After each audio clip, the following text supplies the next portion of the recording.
As a Scrum Master, what is your experience working with onshore and offshore teams?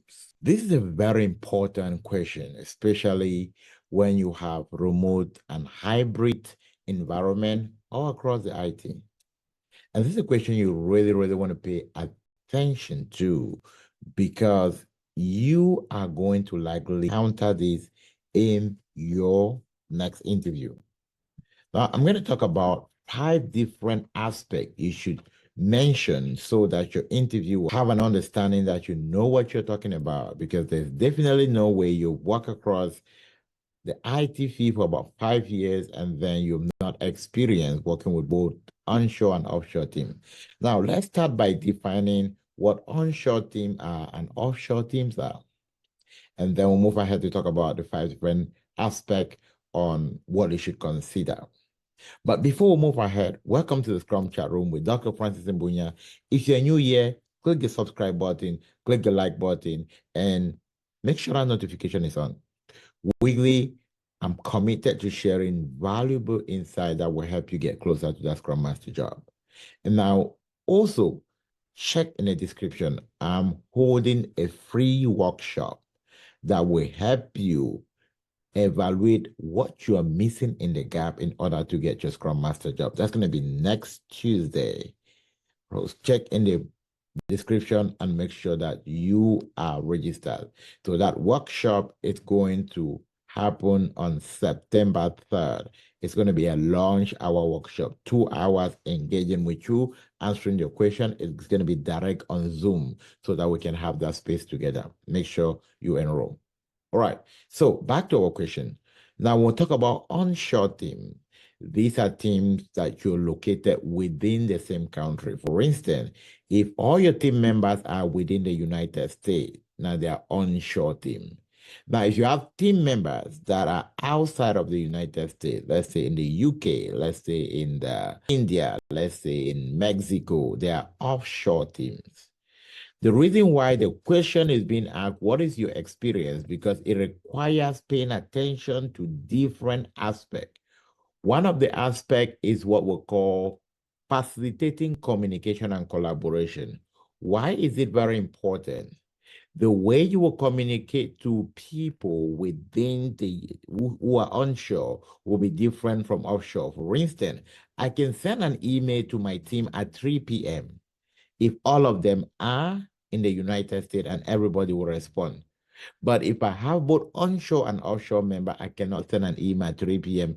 At 3 p.m., all my friends within the India zone will already be sleeping. So I don't expect them to see that email because I don't master my communication with offshore team. They will miss important deadline. By the time they wake up tomorrow, it's a whole lot of email for them. They cannot catch up. So we master communication and collaboration.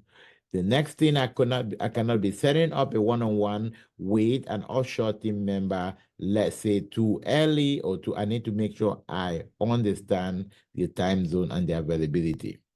Now, the second aspect is managing time zone difference. This comes with when you're setting up ceremonies and you're setting up events that require everyone to participate. You cannot set up your daily stand-up too early, let's say at about 6 a.m. Why? Because people that are within, let's say, onshore, I'm working from the United States, people within the specific time zone, my time is Texas time, 6 a.m. It's going to be 4:10. It's going to be 4 a.m.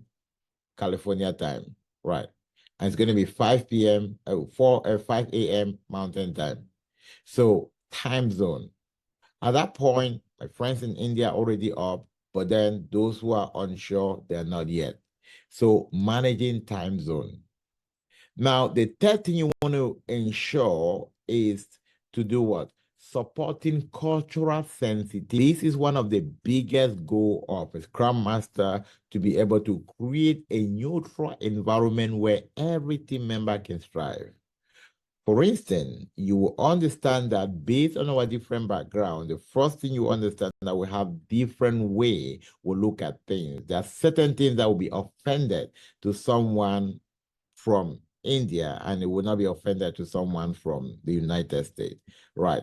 They need to understand the diversity in their lifestyle. You do this by having one-on-one with your team members, understanding what are their likes, what are their dislikes, and making sure that we create some transparency in order to know to validate that. One of the things I do a lot with my team is that I play a lot of socialization game, which is getting to know them so that I know what they like and what they dislike. I know what is cultural sensitive in their area, so we can play a balance in our team and create an environment where everyone can thrive without any issue. Now, the third thing I want to pay attention to in order to do that, I want to be able to facilitate feedback, effective feedback loop. Dealing with people with different culture, the way they receive feedback is completely different. So I need to be able to facilitate these so that I make sure that I keep everyone on the same point. And lastly, one of the things I want to talk about is about how you facilitate your ceremony. If everyone is in the same time zone, it's going to be a bit different compared to having people in diverse time zone. I'll give you an example. Most of the time when I facilitate Scrum events, I'll often pay very close attention to the different in our time zone. Sometimes I can make a joke like, okay, given that most of our folks from the Pacific time zone are just getting up and they're having their cup of coffee, I'm going to have them go last so that at least they take a bit of time to sip their coffee. Or I can say that they're just waking up, so they have high energy. I want them to bring that high energy into the room and kickstart the room, right? So you want to make sure that you're facilitating your considering the diversity. Sometime when I have a meeting that is a bit later in the day, that's about 10 p.m., 11 p.m. India time, I will start my facilitation by saying, hey, I know all my friends from the Indian time zone, you're almost about going to bed. Sorry for keeping you up. I know most of you might be in your PJ, but then we're happy to see you in your PJs on the screen, right? I create a fun environment because I understand the diversity of my team. So these are the aspects I want you to talk about to make sure that you understand the importance of cultural diversity, how you can leverage communication and facilitation and cultural sensitivity to be able to make sure this happens. So in a summary, if you've been asked that question in an interview, you can answer that in less than 30 minutes. That's a great question. I pay attention to a couple of stuff to me which are very important. Communication and collaboration, cultural sensitivity, and the different time zone. I make sure I leverage these because people are different. I need to understand their need. I leverage these to be able to build good rapport among my team member, schedule meeting where I need to schedule them, and make sure that I'm also getting really good feedback from all my team members, looking at what time is favorable for them, and having all of this conversation in our retrospective so we can be a very powerful cross-functional team. If this was useful, drop a like, drop a comment, share so that someone can benefit.